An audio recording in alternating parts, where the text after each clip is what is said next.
জয়পুরহাটে এনসিপির দেশ গড়তে জুলাই পদযাত্রা কর্মসূচিতে সরকারের বিভিন্ন নীতি ও স্বরাষ্ট্র মন্ত্রণালয়ের তীব্র সমালোচনা করেছেন দলটির মুখ্য সমন্বয়ক নাসির উদ্দিন পাটোয়ারী।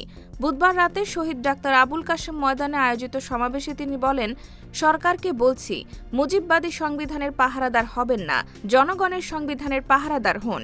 তিনি আরও অভিযোগ করেন, স্বরাষ্ট্রমন্ত্রীসহ অনেকেই মাদক ব্যবসার সঙ্গে জড়িত।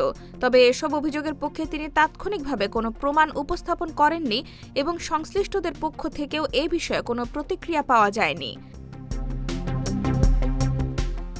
সমাবেশে বক্তব্য দেন এনসিপির উত্তরাঞ্চলের মুখ্য সংগঠক সার্জিস আলম, কেন্দ্রীয় যুগ্ম সদস্য সচিব সাইফ মুস্তাফিজ, রাজশাহী বিভাগীয় সাংগঠনিক সম্পাদক ইমরান ইমন সহ দলটির কেন্দ্রীয় ও স্থানীয় নেতারা।